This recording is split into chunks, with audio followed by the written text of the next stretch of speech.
Meet me in the foyer.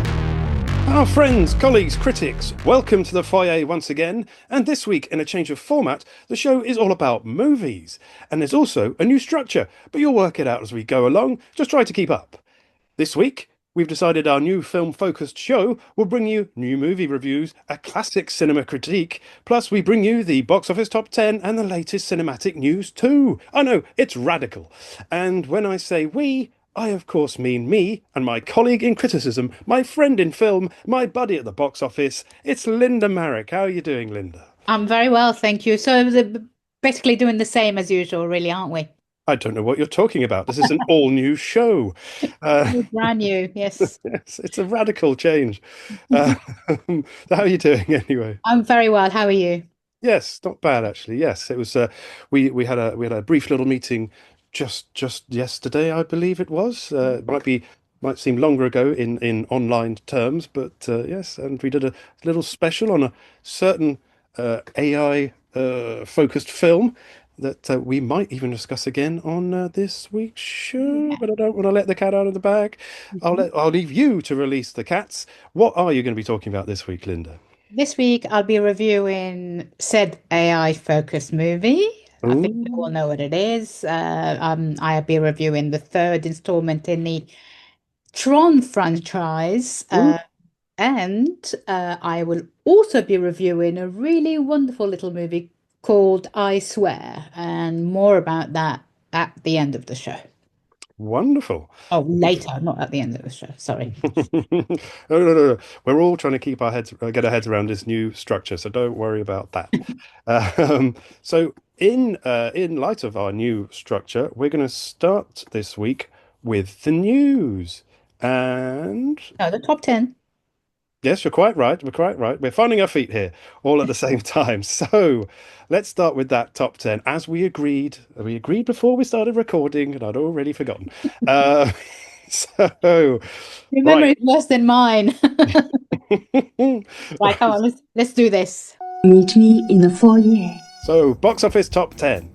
And it starts in a weird way and continues in a weird way again this week, as at number 10, it's Avatar: The Way of Water. That's a re-release, I'm assuming, ahead of the third installment coming in December. So quite a way ahead of it, but obviously Cameron expects his film to just stay in the top 10 as we all go and watch Way of Water again, or in my case, not at all. 9, now. Despite my prediction of saying goodbye to this film last week, Linda is right again, as she always is. I told you. And Bad Guys 2 has climbed back up to number 9, making just under 14 million, and has been on the charts now for 11 weeks. So it's very odd. Very, very odd. Just shows that we don't know anything. We have absolutely no idea what we're talking about most of the time. If you told me at the beginning of the year that a sequel to a film really no one really cared about at all would be one of the best-selling animations of the year, I would never believed you. It's just bizarre. But yeah, good luck. I feel a Meet Me in the Foyer special on Bad Guys coming on. We can't resist it any longer. And at number 8, now, well done to all of you out there. You paid attention to Linda and didn't waste your money, because Him has made it into the top 10, but only taken £275,000. So don't expect to see it again next week. But what do I know? Clearly nothing. Above that, a film rated much higher by our critic-in-chief. In its 4th week in the chart, The Long Walk has now made £4 million, and you can hear Linda's very positive review on a previous episode of Meet Me in the Foyer. I mean, I don't know how much longer it's got legs it's got at the cinema, but it will probably be coming to a streamer near you very soon. But go and see it in the cinema. I think it's better if you see it with other people. It's really quite effective, really. And there are some moments where your jaw is on the floor. So I think it's something to be seen on a big screen, in my opinion. Oh, I can believe that. At 6, Kantara, A Legend, Chapter 1. That's an Indian Kannada language epic period mythological action film. That's a new Indian language on me, because we have quite a few of the Indian films in the top 10 these days, but I don't remember one with that language before. It's my ignorance showing there.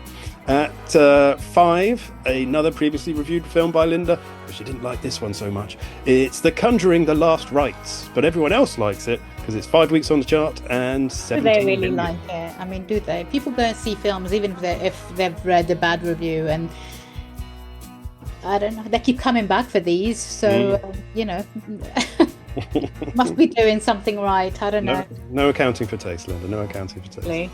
At 4, reviewed by Linda on last week's show, and it seems, despite the media push and some very heavy actor fawning, audiences are not so keen, because The Smashing Machine has reached number 4 but has only taken £863,000. So I'd say it is an A24 movie. It's not got the backing of a massive studio behind it. It's very much your Oscar bait kind of movie.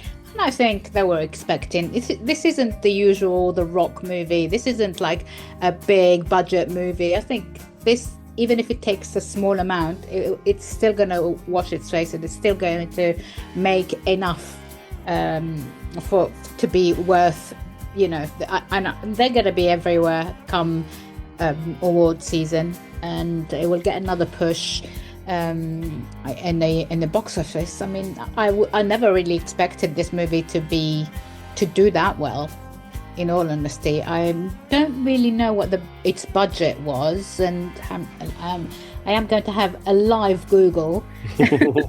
So talk amongst yourselves. I would have expected it to have made more, if I'm being honest. But, you expected it to make more. Well, yeah. Actually, yes, you have a good point. This was made with 50 million. For A24, that is quite big. I mean, I think the 50 million, most of that is probably The Rock's money, The Rock's pay.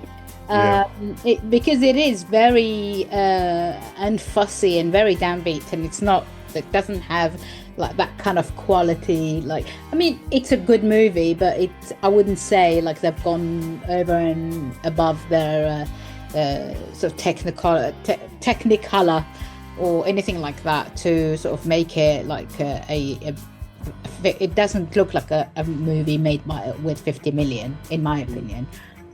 Maybe that all went on The Rock's wig. Possibly. And it's only taken 6 million so far, which is not good. Yeah. No, not at all. But we shall see.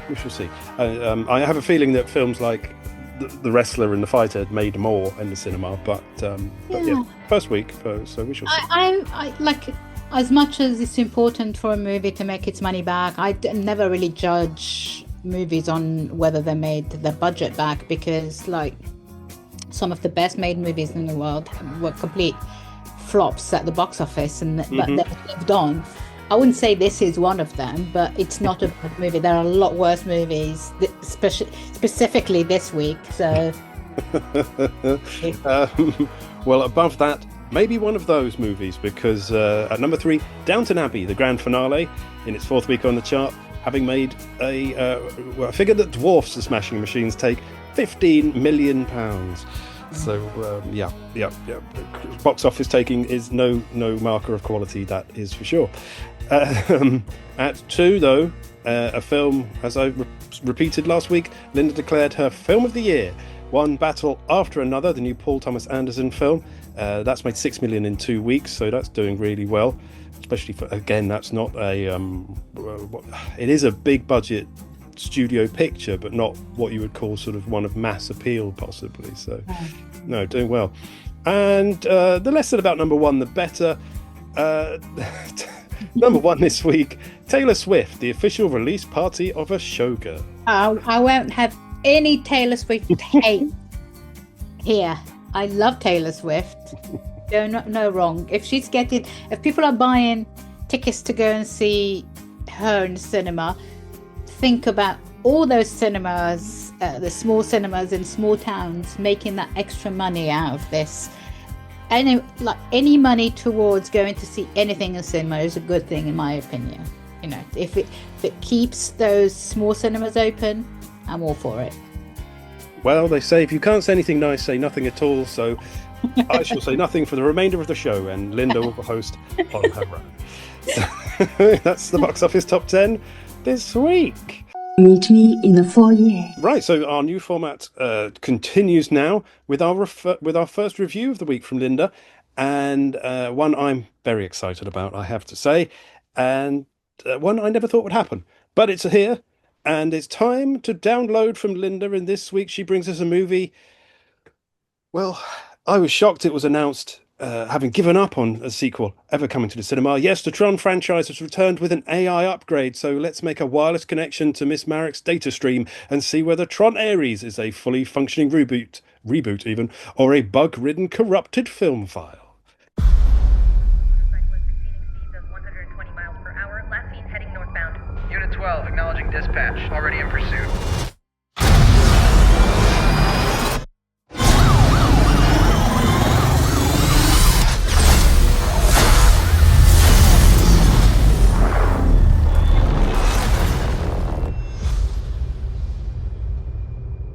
I'm looking for something. Something I do not understand.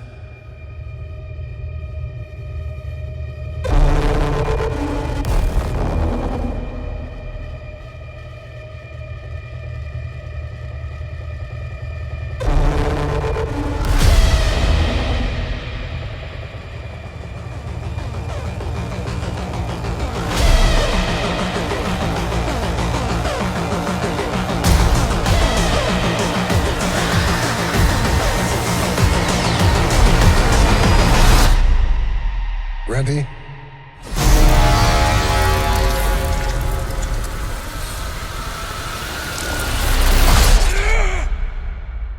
Because there's no going back.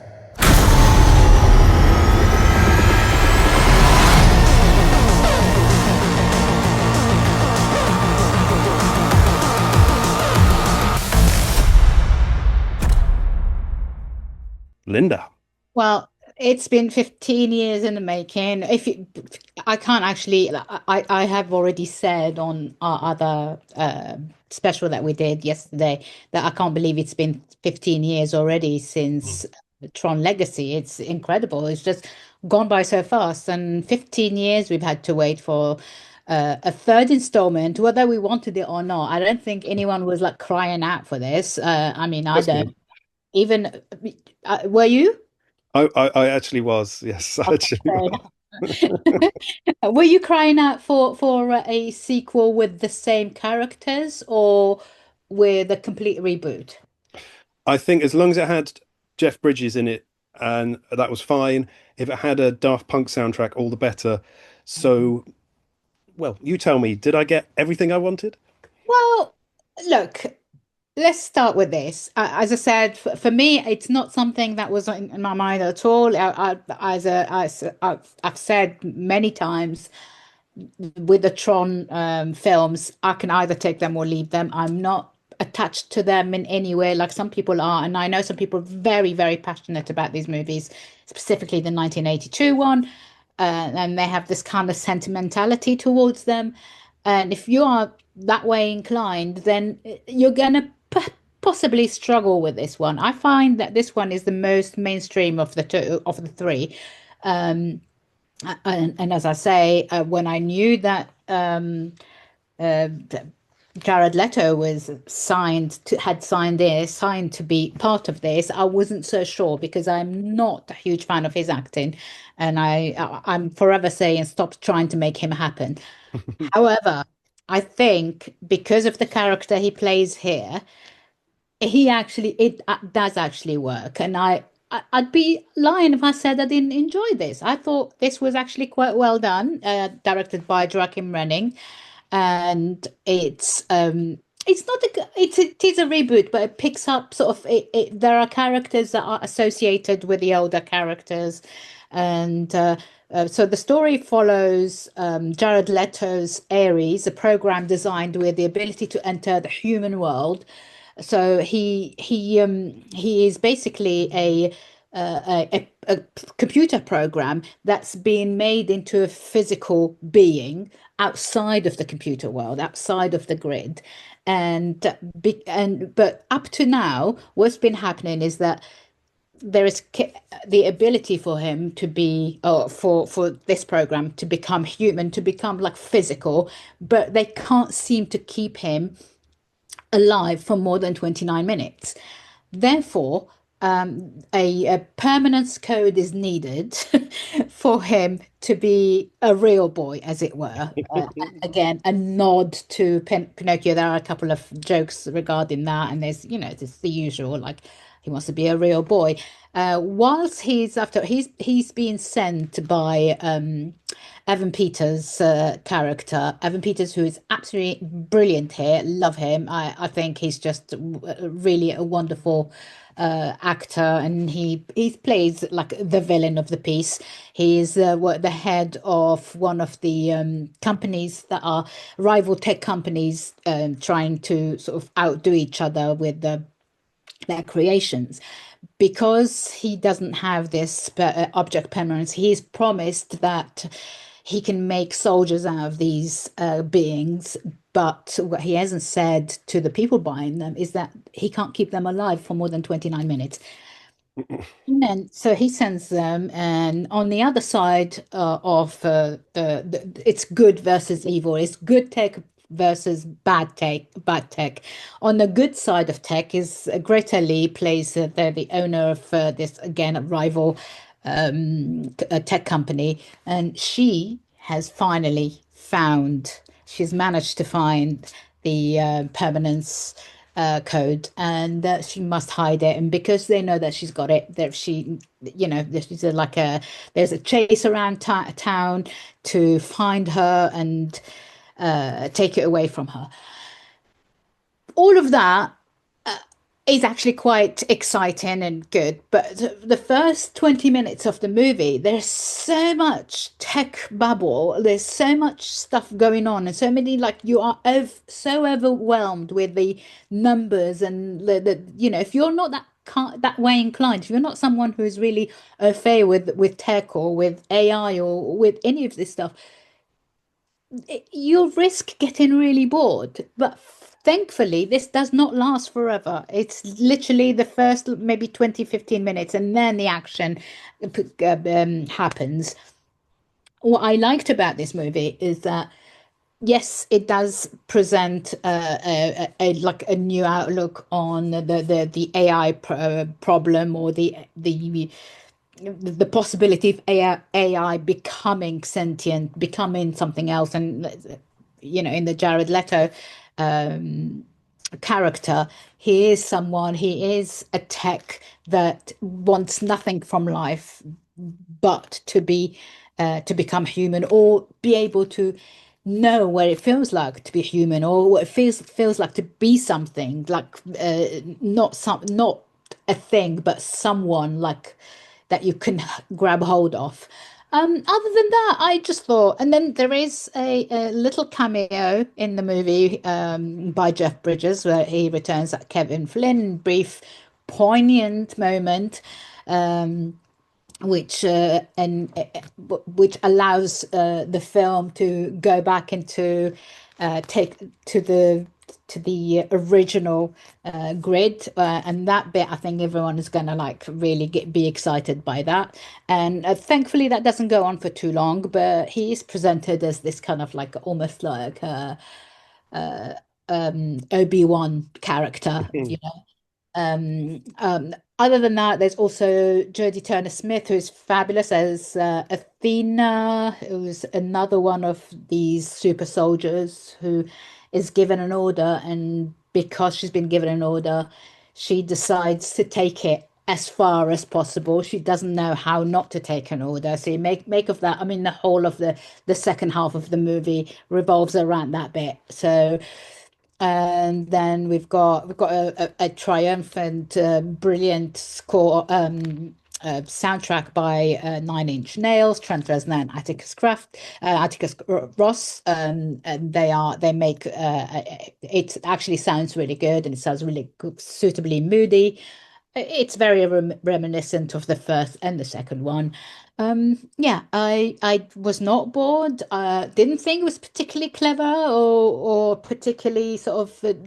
I didn't think it did anything new with the franchise as it is. But what I liked about it is that it was a good movie.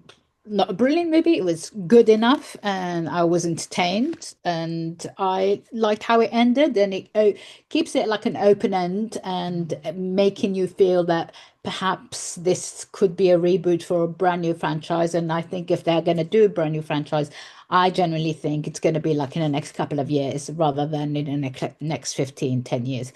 Mm. Having said that, it all depends on how much money this is going to take. 'Cause Disney is not going to have, is not going to make a sequel for the sake of doing a sequel. At the end of the day, if this isn't, if no one cares about this, we're not going to get another movie of it.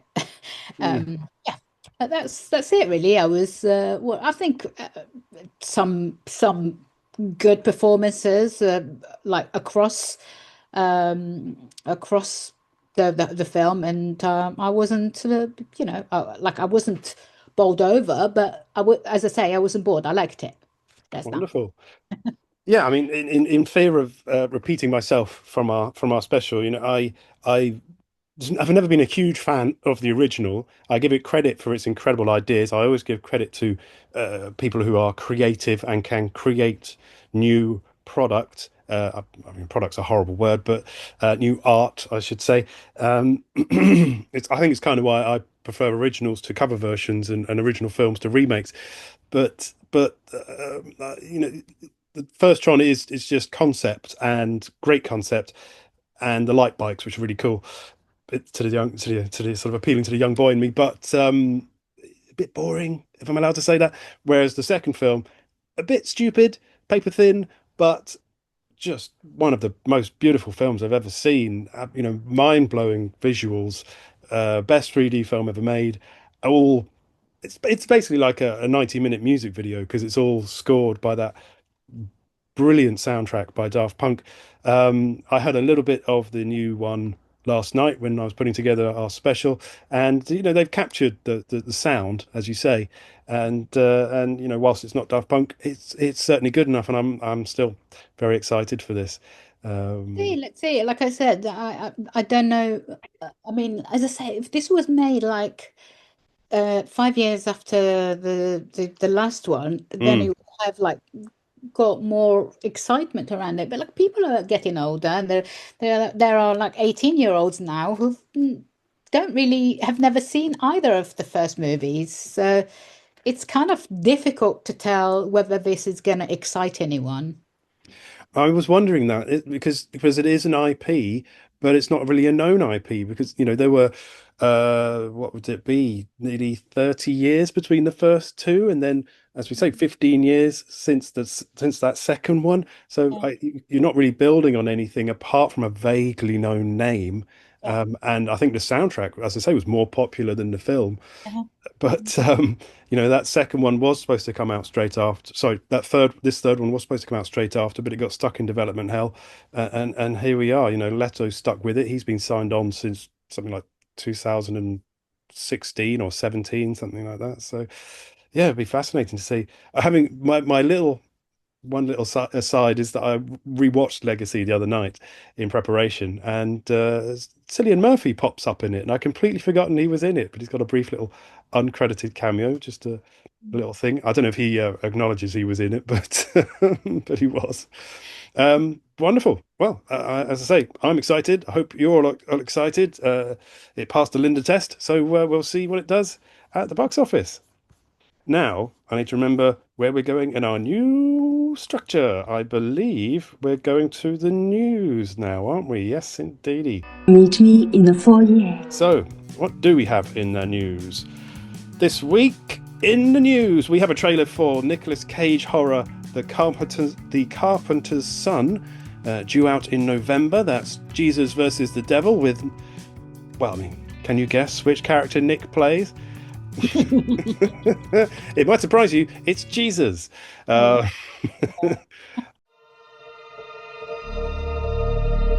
what awaits us when we turn at last to death.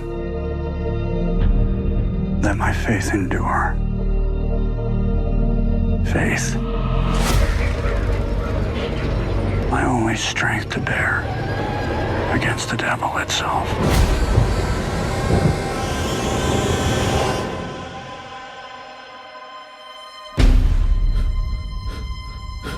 For years we live in hiding, driven from every home. He bears a power he cannot understand, a power I cannot contain. Is he my father? You put that in your mind. Do you want to know a secret? I know one that can free you. Who are you? You know who I am. Is he from your angels or from demons? You were always afraid, greatly afraid. My faith has been shattered! I am the accuser of life. I am the adversary. And why am I here? To torment me. Yes.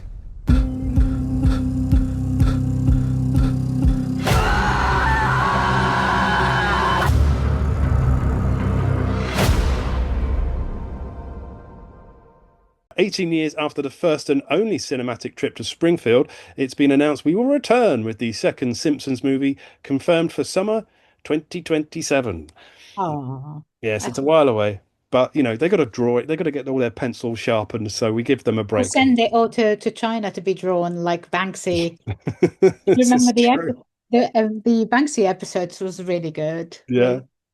He really, but like, I mean, he dragged them, but in a good way as well. And I'm looking forward to it. Maybe Spider Pig will make a return as well. We have a trailer for Guillermo del Toro's Frankenstein, due in cinemas in about a week's time. My maker told his tale. And I will tell you mine.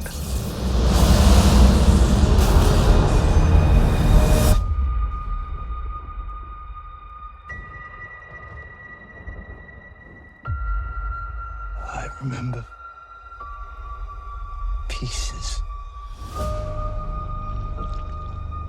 memories of different men. Then I saw it. Your name.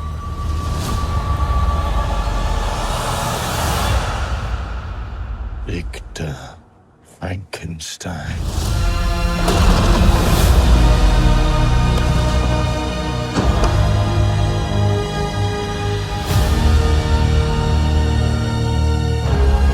My creator.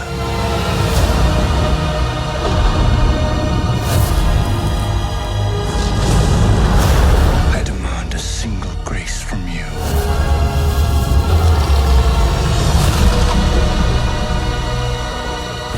If you are not to award me love, then I will indulge in rage.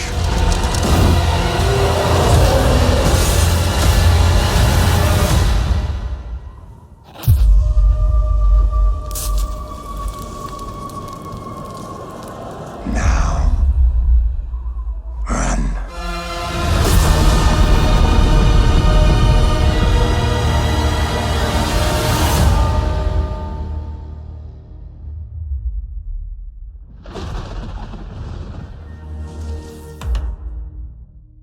Pedro Pascal and David Harbour are to lead new Tony Celeste movie Behemoth from the creator of Andor, Tony Gilroy. It's apparently a film about the world of movie music and the people who make it, but that currently is all we know. Shooting is set to start later this year. We have a trailer for new A24 movie Pillion, starring former Harry Potter actor Harry Melling. The only thing I want for Christmas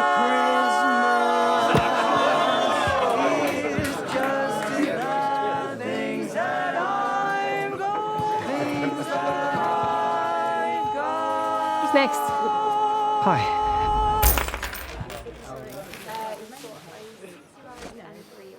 I will follow him wherever he may go. There isn't an ocean too deep, a mountain so high it can't keep me away. How do you get a man like that? I have an aptitude for devotion. I must follow him. Ever since he touched my hand, I knew that near him I always must be, and nothing can keep him from me. He is my destiny. I love him, I love him, I love him, and where he goes I follow, I follow. Yeah.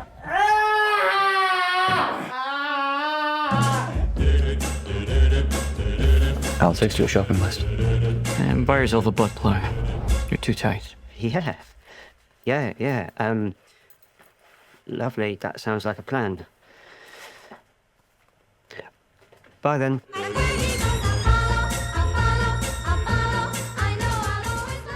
Due to cast its spell over cinemas, I've heard 28th November. such good things about this. Mm. I've heard some amazing stuff about this. Like Very interesting write-ups. I think I'm gonna see it very soon, so we can talk about it then. I've just heard some just genuinely both extremely good performances. Is that Alexander Skarsgård? It is, yes, correct. And Harry Melling, yeah. I've heard like people just going absolutely crazy for it. So yeah, I will.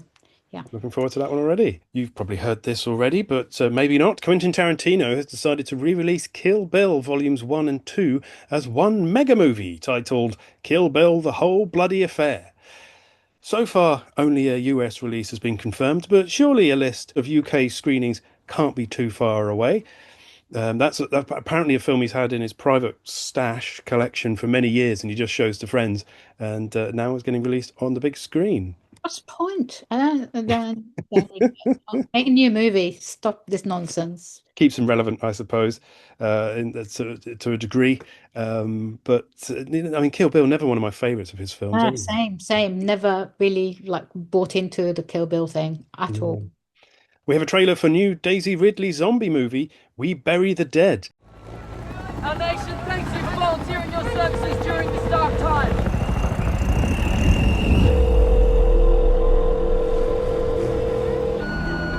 Hey, this is Mitch. Please leave a message and I'll get right back to you. Please, tell me you're okay. I need you. I love you. In the name of the Father, the Son, and the Holy Spirit. Wake up! Wake up!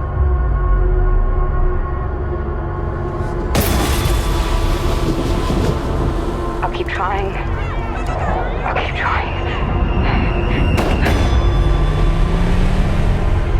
If you find your husband, I hope you understand what that could mean. The odd ones that do come back online are docile. Oh my God. I can assure you, you have nothing to fear.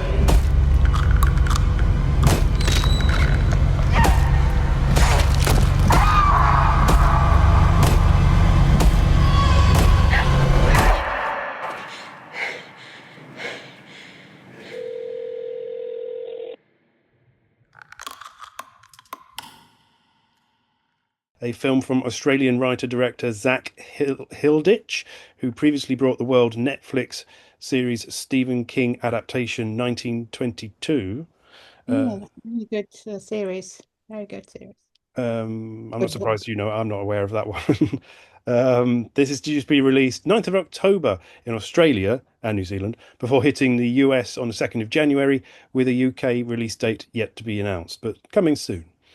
And last in the news, it's been a while since we saw a John Grisham adaptation in cinemas, but news released this week is that Jason Bateman is set to direct Tom Holland in a new John Grisham legal thriller, The Partner, the story of a junior attorney who fakes his own death to steal $90 million. No solid filming date set yet, but we'll bring you more news as we have it. Exciting. Yeah, I do like a John Grisham, I've got to say. He does write good novels which make good films. That is the news for this week. Meet me in the foyer. So I believe Linda will have caught her breath by now, so we'll go back to her for her second review of the week. Now, I promised Linda she could review a second film, so we better go back to her. Otherwise she'll turn the air blue. As I said, I gave her my word. Linda, I said, we'll give you some more time in the spotlight. You're the star of the show, I swear. Morning, John. Late again. Traffic was terrible. John, I need to take you shopping after football. I'm starting big school in 2 weeks. Ladies? Yes, John! I dream of a lady in body. I tell that she... Get lost! Look at him! Fucking rabbit! John! Hey! Fucking shite! Can't help it! I was ashamed today! We're going to get you better. Next to no time. Johnny D! It's called Tourette syndrome. I say things that I shouldn't. What can you do? Do you want to come in for something to eat, John? Oh, fuck off, you wanker! Well, it's nice to meet you too. Sorry. If you do anything here that you can't help, you never apologise. Tommy, this is John. He's come to have a chat about the vacant position. Right, I'll give you a rundown of the place. Give me a cock in my hand. Sakes. Can you make a decent cup of tea? Oh, I am good at tea. Are you spunk for milk? Are you okay with the ticks and the swearing? What ticks? What swearing? We need to get you out, man. I can see he's off the medication. I'm so sorry, pal. I'm so tired.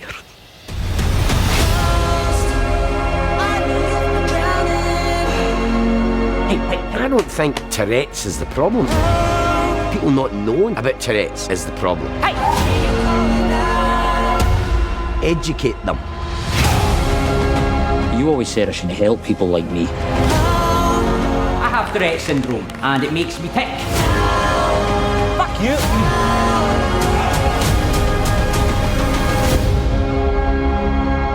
That young man over there would not harm a fly, and he makes a damn fine cup of tea. Spunk for milk. Spunk for milk. This is a real treat. I've been meaning to watch this for absolutely ages, and today was like the last day I could watch it before reviewing it. And I went to the screening this morning, and as I say, what an absolute treat. And if I'd known it was this good, I would have seen it a lot earlier. This is a biopic, dramatization, comedy drama film about John Davidson, who a young man who was diagnosed with Tourette syndrome in sort of early 80s, and then you see his life all the way up to this day. Directed by Kirk Jones, who also writes the screenplay. Fabulous screenplay, so funny, so moving. It's 2 hour long, but you don't really feel it. It's honestly like it's a serious matter, but it's also extremely funny. It doesn't take itself too seriously, and if you are worried about laughing throughout it, you shouldn't be worried. It starts Robert Aramayo as Johnny Davison, the guy in question, who also has won an OBE or an MBE, I can't remember, awarded by the Queen for his work in helping people with Tourette syndrome and bringing light to this disease, which wasn't very well known in the 80s. And, he really suffered a lot when he was growing up, and from bullying and people not understanding him, being beaten up by people who think he's just being rude. And Maxine Peete plays Dottie Achenbach, who is a mental health nurse who is the mother of his best friend. Shirley Henderson is his mum, plays his mum. I love Shirley Henderson. She plays someone very close up, a really dour kind of person. Peter Mullen is Tommy Trotter. He's the man who sees more in him than most people and offers him a job as a helper at let's say, what would you say, a community centre. So this is the Scottish borders. It's shot in the most gorgeous place. I don't actually know if it's actually shot in the place where it takes, where where the guy grew up. But I just thought it was just so beautiful. Like all I could do was like watch. I want to go on holiday in that place because it really is gorgeous. So yeah, the story takes us through his life. It starts with him being awarded this MBE by the Queen, and in true fashion, he's worried about blurting out something rude, and the first thing you hear from him when he enters is the expletive towards the Queen. So I won't say it here, but and that whole screening room I was in just went absolutely berserk because it was so funny, and it was you were expecting it, but I just loved this.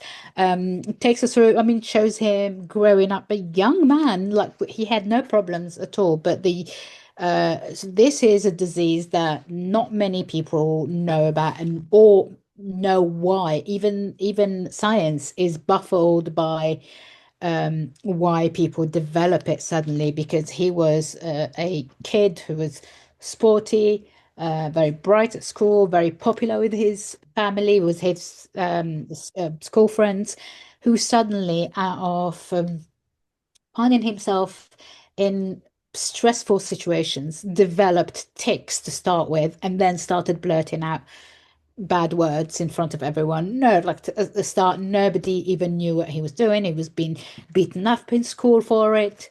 Again, this is the 80s. I'm actually quite surprised that this was something still not known very well in the 80s, because I can't remember when Tourette syndrome was first diagnosed, but it's quite a long time ago. It's not a new disease. So for it to be still be so a huge stigma in the 80s, it's kind of, especially if you're living in a small town in the Scottish borders, it's understandable.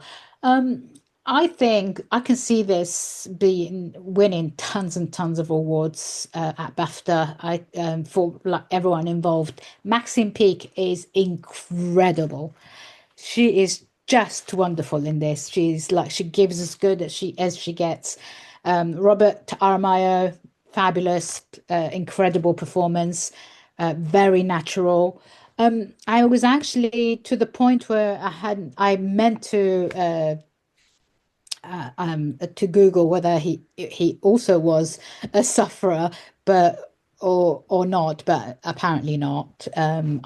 He is so good. He's so good in this. Everyone is really good. Peter Mullen is good in everything. Direction is incredible. Writing perfect. It's just a tad a bit too long, but actually it's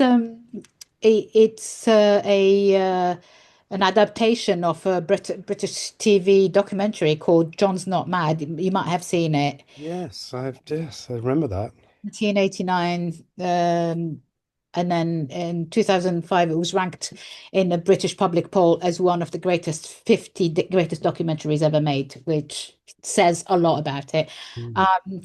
Yeah, I just, if you're not I would say, if you have a family that doesn't swear in front of each other, maybe avoid this. But I took so much joy out of this, and to be quite plain, I have a member of my family, of my extended family, who also has Tourette's, and I grew up with that, not knowing what it was. And he was treated absolutely terribly by everyone, and I wish people like John had been able to, spread the word earlier and make people feel understood and seen in this way. I just think, like, every now and again you have a film which feels like more than a film, and for me that's what this is. It's just incredibly done and it's just lovely movie. I would happily vote for it as my favorite British movie of the year. Just really gorgeous. Fantastic. No, I said to you earlier in the week that I've been looking forward to this because I saw a trailer for it a long time ago and thought, oh, that looked, I know trailers can be deceptive, but it just looked brilliant. And I could tell it was going to be funny and heartfelt. You're going to probably shed some tears watching it, but it just looks great. The cast is wonderful. I hadn't made that connection with the documentary that I saw many, many years ago. To answer your question, Tourette's was diagnosed. This is set in the 80s. It was diagnosed 100 years before that. So I'm saying, like, yeah. it's just bizarre that it was something, if you had Tourette, you were mad, and that's it. It's not a neurological it is a neurological issue, but it's more to do with OCD.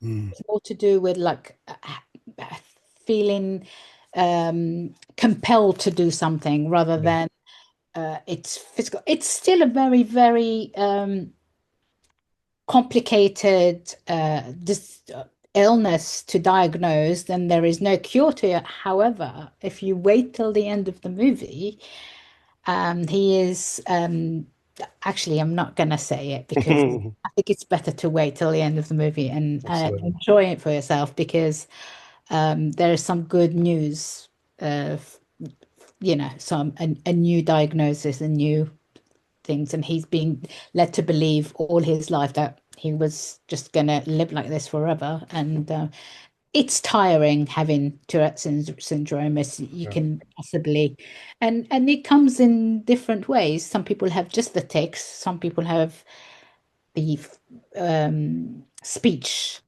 tics as well. So it's a complex thing. It's a complex syndrome. Yeah, no, I've always associated it with stuttering in my mind. I don't know if it sits in the same family, but yeah, I don't know actually. So I had a friend as a child who had a very severe stutter, and it was He got better because there are speech therapies. Yes, that's right. Yeah. It was just he had a very hard life, and no, any development is very good news. And but as I say, I mean, the cast of this, Robert Aramayo, I couldn't believe it was him when I first saw it, because of course I know him I don't know him personally, but I know him from the TV series Lord of the Rings, The Power of the Ring, which he's a very different character in. And of course we met Shirley Henderson at the Aurelio. Is that the Elio? Sorry, Elio. Little special screening. She's so good. She's like, what I love about her is you give her a role, you give her a character, and she does it. Like she's like a savant of acting. It really inhabits this character of this, like, as I say, this really patrician, almost like sort of dour, really old-fashioned lower middle class Scottish woman who is all good and proper, but she has very little understanding of what's happening to her son, and she literally blames him for everything, including the end of her relationship with his dad. So yeah, fabulous movie. And of course, she, as I mentioned last week, you couldn't make a film in the 80s without Dexter Fletcher being in it. You can't make a film set in Scotland without Shirley Henderson. It's just the law. Brilliant. Well, no, that's fantastic. Thank you very much, Linda. Looking forward to that immensely. Meet me in the foyer. Now, in our new format, it's my turn. And it's my classic movie moment. And after last week's black and white movie, I decided to maintain the monochromatic worldview with my classic movie moment this week. It's celebrating its 75th anniversary and is widely regarded as one of the greatest films of all time. And who am I to disagree? Yes, this week I'll be taking a ramble through JosephLMankiewicz's All About Eve. Oh, wow. Mm-hmm.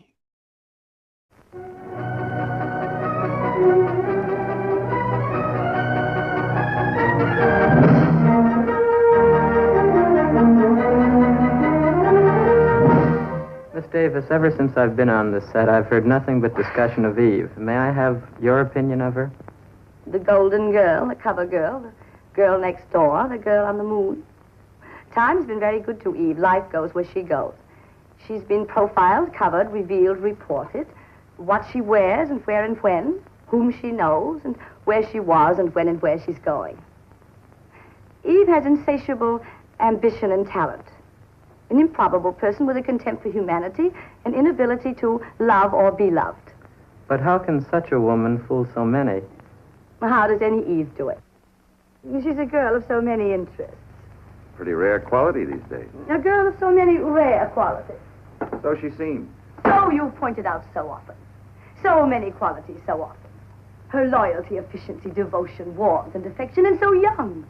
So young and so fair. Eve. My understudy. Didn't you know? Of course I knew. Just slipped your mind. Find out. Only thing. What I go after, I want to go after. I don't want it to come after me. Don't get up. And please stop acting as if I were the Queen Mother. I'm sorry I didn't Outside of a beehive, Margot, your behavior would hardly be considered either queenly or motherly. You're in a beehive, pal, didn't you know? We're all busy little bees, full of stings, making honey day and night. Aren't we, honey? Very touching, very Academy of Dramatic Arts. That bitter cynicism of yours is something you've acquired since you left Radcliffe. That cynicism you refer to, I acquired the day I discovered I was different from little boys.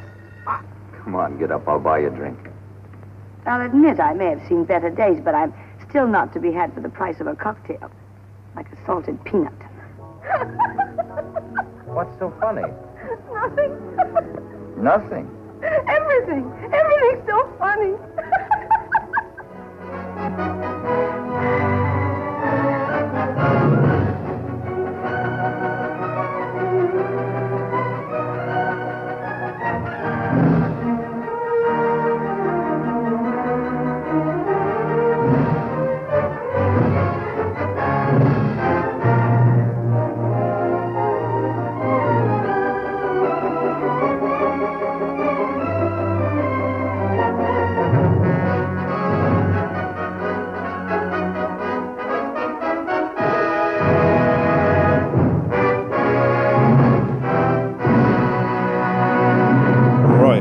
So I've set myself a bit of a challenge this week, as All About Eve is a film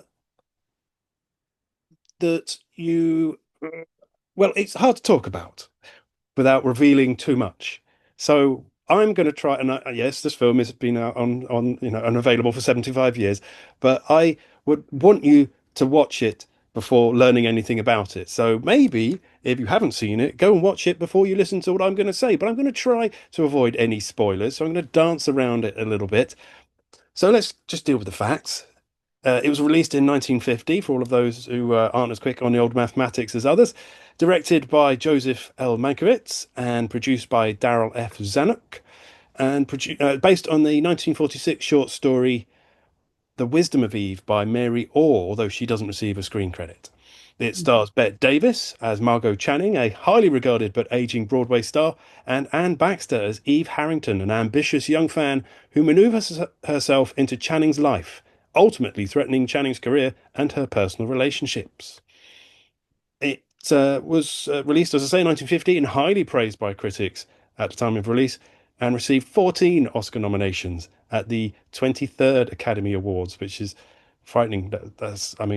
We've said the date of the release, but what Oscars are we up to now? 70 something or 90 something? 80 something. Yeah, it's big. The number's big. It's not, and yeah, that's a long time ago. But anyway, so it's the only film in Oscar history to receive 4 female acting nominations, for Davis Baxter as Best Actress and Holm and Ritter as Best Supporting Actress. It went on to win 6 awards, including Best Picture, Best Director, Best Adapted Screenplay, and was Mankiewicz's second consecutive win in both categories, which is pretty impressive. And it also won the Best BAFTA, the BAFTA for Best Film, I should say. And of course, it's widely considered, as I say, one of the greatest films of all time, and ranked number 16 on the AFI's 100 Best American Films list. So we're dealing with a True classic here.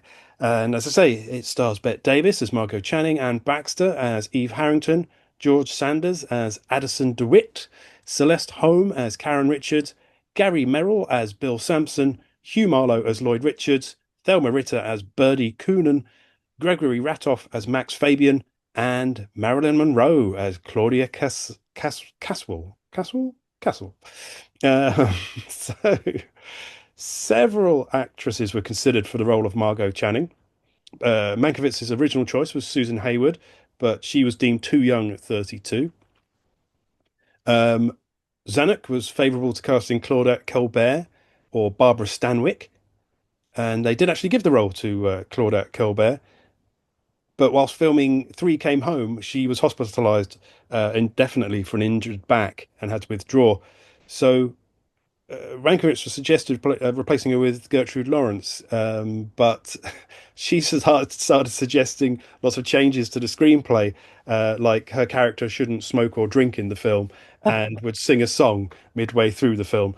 So they decided to decline her changes and her participation in the film. It's just an actor talking to himself out of a role in one of the greatest films of all time. Congratulations. They did consider briefly Marlene Dietrich, but Mankiewicz felt her German dialect would be sort of incompatible with the dialogue, which makes sense to me. And they also considered Ingrid Bergman, but she refused to leave Italy to come and film it. So I was wondering if she was actually blacklisted by that point, but maybe that's a bit early for that. So despite Davis not having spoken to Zanuck in decades, he actually offered her the script, and she read it and said afterwards, "I was on cloud nine. Any inconvenience was worth it. I wanted to do this film," and she did it, and she owned the role absolutely. And of course, as I said, Marilyn Monroe features in this film. It's one of her earliest sort of credited film roles. I think she'd been working in the industry for about 3 years by this point, but mostly in sort of bit parts and uncredited appearances. And she only actually has 2 scenes in the film. I mean, she kind of starts as she means to go on, really, because not only apparently did she turn up for her first shoot 2 hours late and made everyone wait for her, she absolutely steals the scene she's in. She's in a she's in a 4-shot with Davis, Baxter, and Sanders, and it's just impossible to look anywhere but at Marilyn Monroe. She's just, your eyes are just drawn to her. She's absolutely glittering on the screen. It's incredible. And of course, you get Ritter in one of her classy, sassy help roles, which you would see her repeat again in Hitchcock's Rear Window a few years later. Apparently, producer Darryl Zanuck suggested the title All About Eve, as it was going to be called Best Performance. But there was a line in the script, just right near the beginning in the intro, where Sanders' narration says, "More about Eve later, all about Eve." And that was the line he underlined and suggested putting that in. And he also suggested removing some foreshadowing that would give away the twist and reveal in the second half of the film, which is another masterstroke, because rewatching this, I realized that film plays completely straight. You know, you watch it, you're kind of given the point of view of an outsider, and it doesn't reveal anything. It's so brilliantly played that I remember watching it the first time and just being completely shocked when it turns and you suddenly reveal you suddenly sort of comprehend what's been going on. It's such a brilliant film in that way. It's kind of like a sort of Fight Club or American Beauty for the 50s. It's so clever. And another bit that reminds me of American Beauty is it actually reveals kind of where you're going in the opening scene, but then you sort of dismiss that because the story starts, and then by the time you get to the end, you go, "Oh, you gave me a clue to this at the beginning, didn't you?" And I completely forgot. It's a non-linear film, showing once again that the previously mentioned Quentin Tarantino didn't invent that little technique. It had been around for donkey's years, and audiences were just as clever back in the 50s as we like to think we are now. It sort of starts in a sort of typically sentimental, melodramatic style with syrupy music and a sad backstory that Baxter's character gives, and she gives a sort of overly emotional, gushing performance. But it's not bad acting. That you'll find that also is revealed, and you'll come to understand later in the film. It's all done. I mean, she's got a wonderful voice. She's got a really she's got quite a deep voice, I think, for a woman. But it's very attractive, quite a sensual voice, which compares nicely with Davis's voice, which apparently she had been fighting with her husband at the time, and she came in to film and she had a sort of raspy, cracked voice, and was going to get it treated, but the director liked it and said, no, no, keep that. So you get this nice juxtaposition between Baxter's sort of caramel almost, smooth voice and Davis's slightly high-pitched, raspy voice, and and that again leads you down the wrong path, shall we say. Like I said, it's a difficult film to review because I don't want to give too much away. I want you to watch it and get the surprise that I did. And I mean, even me saying this as a surprise is saying too much. But speaking of voices, I have to say it starts with George Sanders doing the opening narration. His voice is incredible. He's got this sort of mellifluous tone, and of course, if you've not seen him before, you'll recognise the voice because he would later go on to be Shere Khan in the Jungle Book in the 60s. And then you get in that opening scene, you get sort of each character getting their own inner monologue moment, which is kind of nice, and you really sort of discover what they're thinking, and as I say, it sets up the film. But then because of the time shift, we jump back in time, you get confused and lose your way a bit, which is of course what they intend. So we're entering the world of theatre, actors, producers, directors, and of course the poisonous world of critics, those terrible, terrible people. Like I say, everyone thinks Davis is a sort of poisonous, bitchy Lady Macbeth character, but she's figured out the truth. And if you watch it, you'll figure out the truth too. But like I say, the film won't give you any clues. You just have to keep watching, and it sort of starts to open up like a flower or a complex puzzle about halfway through. If you're one of those people who says, "Oh, I don't watch black and white films," then you're just depriving yourself, frankly. You need to watch more films, more black and white films, especially films as good as this, because this is an absolute masterpiece. It's a real story in film for women, and I don't mean audiences in that respect. I mean the roles, incredible roles for the female actresses in this, actresses, whichever you prefer. The range of characters, the range of emotions they portray, it's just brilliant. And it's no surprise that all four of them were nominated for Oscars, apart from Marilyn Monroe. And they do think that because Baxter and Davis went up for lead, that they kind of split the vote, and neither of them actually walked away with the Oscar that year. It actually came out the same year as another film about acting and actors. It was sort of like cousins or brothers by different mothers. The classic Sunset Boulevard by Billy Wilder, which again, absolutely brilliant film. This All About Eve has got a 99% rating on the online approval sites, which, I mean, that's got to be perhaps the highest rating of any film around. Critics were almost universal in their praise of it. One critic said that it has an interesting look at ageism, especially in the world of acting, especially for female actors. Kathleen Woodward said that Margot Davis's character has three options. She can continue to work, she can perform the role of a young woman, one she no longer seems that interested in, she can take up the position of angry bitch, the drama queen who holds court, or she can accept her culture's gendered discourse of aging, which figures her in a moment of fading.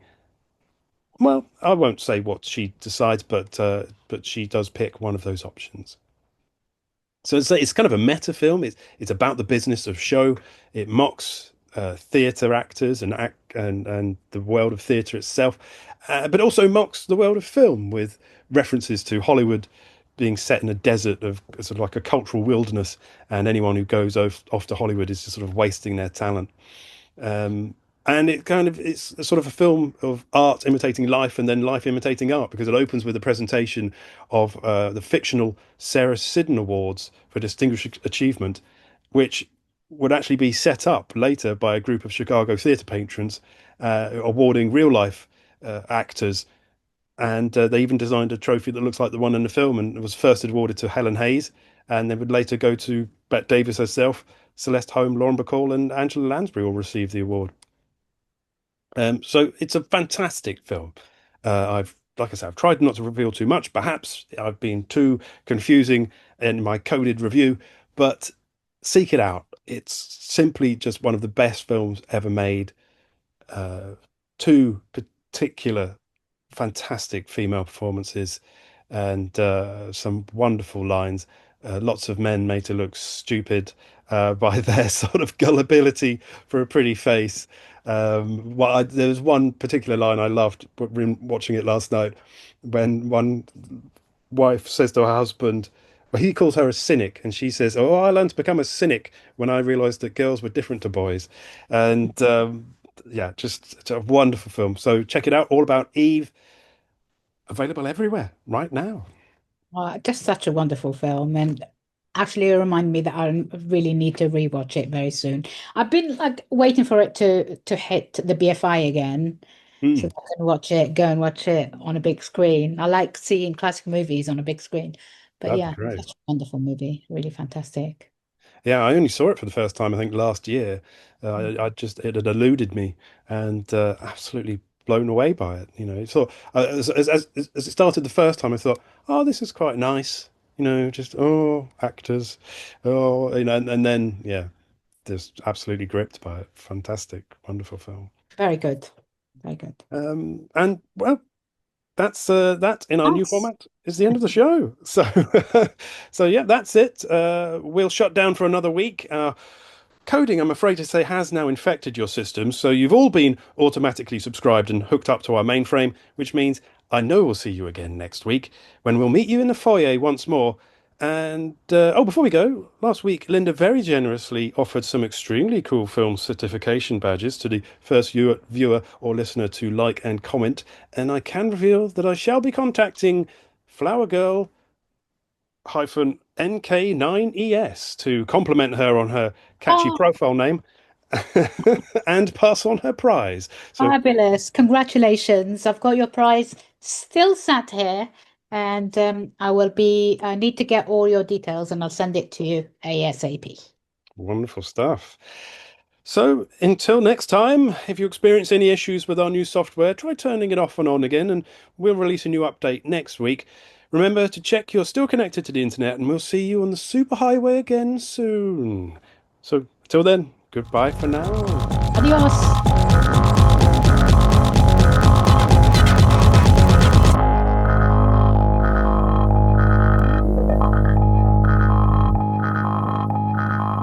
Meet me in the foyer.